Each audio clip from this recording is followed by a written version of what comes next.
Consciousness can hear the voice of the greatest creator. Xiefeng. In the vast universe, there are billions and trillions of voices, each expressing their own thoughts.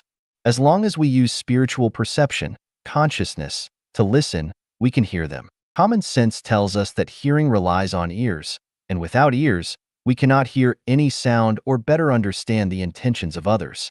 However, I advise we discard common sense and explore whether we can hear without ears. Let's start with an example. Helen Keller, an American blind writer, hailed by the Encyclopedia Britannica as one of the most accomplished representatives of disabled individuals in history.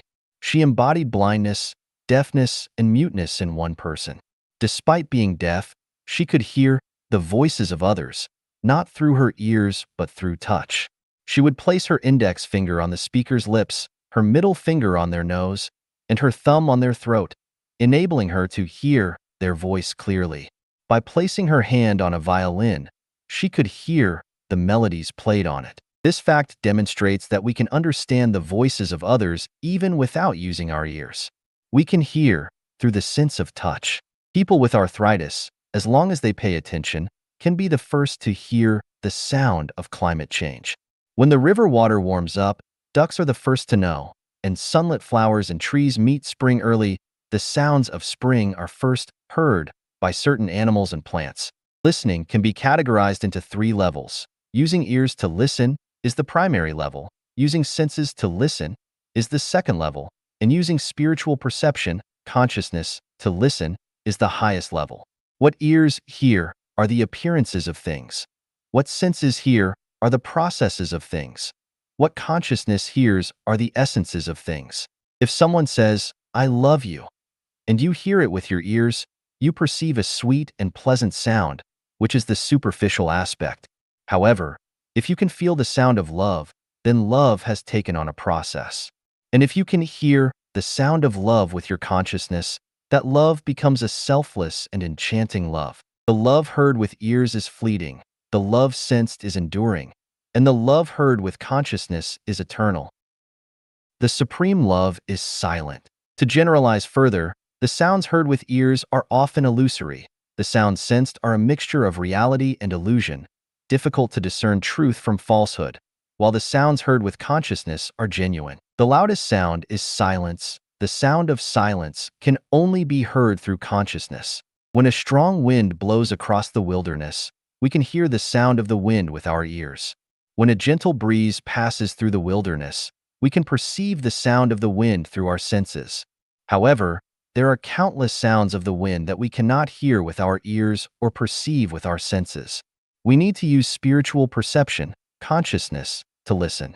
On a hot day, if you can quiet your mind and listen with consciousness to the sound of the Arctic's icy landscapes, you will immediately feel cool. On a cold night, if you can hear the sound of the flowing lava from a volcanic eruption, you will not feel cold. In this statement, there's a fundamental difference between what's imagined and what's actually perceived with consciousness. For instance, during hunger, envisioning eating lavish dishes doesn't solve the hunger issue. Yet, when consciousness is used to simulate eating, the sensation of hunger isn't felt.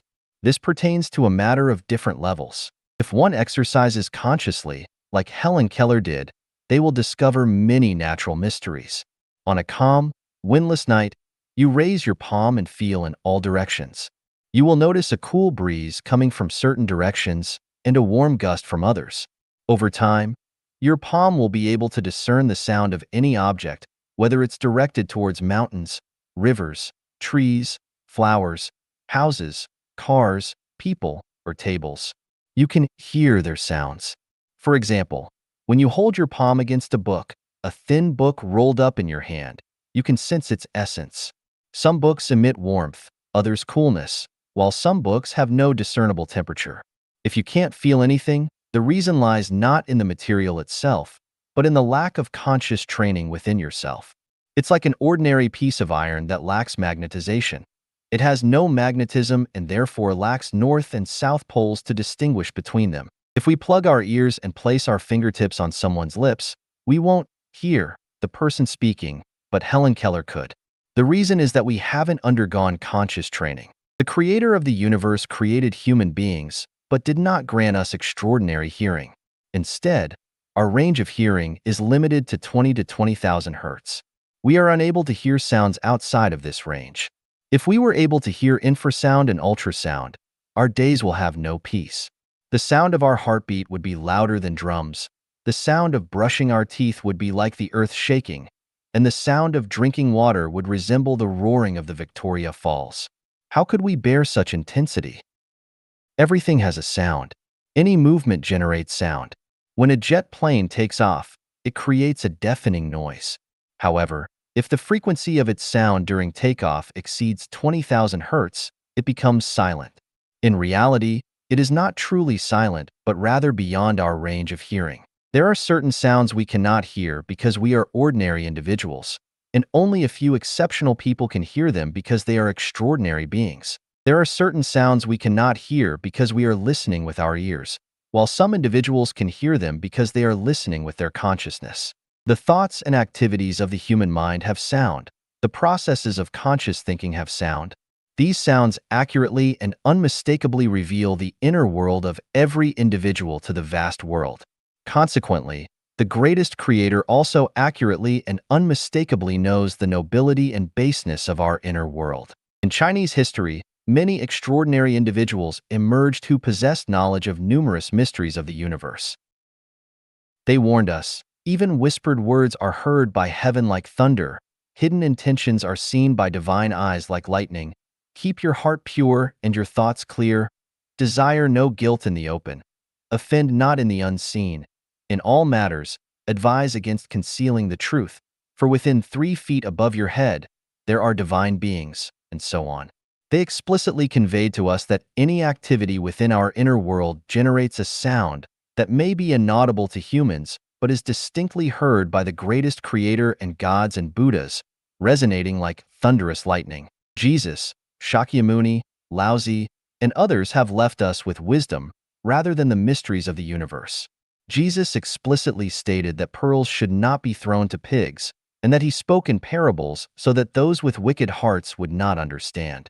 Shakyamuni also primarily spoke for those on the path of the Mahayana. Laozi similarly understood that if the petty-minded individuals were to grasp the mysteries of the universe, it would bring endless harm. Life Genuine has made the greatest efforts and has led everyone to the edge of the mysteries of the universe. Looking at human history, the current state of human hearts is worse than before. In truth, humans no longer qualify to continue existing on this beautiful blue planet. However, gods and Buddhas are unwilling to give up and still want to make one last effort, even though the chances of realizing this desire are only 1 in 10,000. Everything within our inner being is heard without omission by the greatest creator. Similarly, the greatest creator selflessly communicates his intentions to each and every one of us. The reason we cannot hear the voice of the greatest creator lies in the fact that our spiritual perception, consciousness, has become deaf.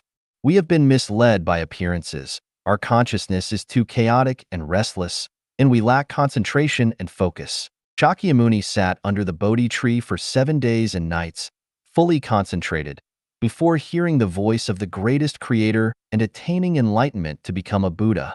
Any individual who can hear the voice of the greatest creator will undoubtedly achieve Buddhahood. The souls can resonate with one another, and extraordinary consciousness can hear the voice of the greatest creator. May all beings become Buddhas.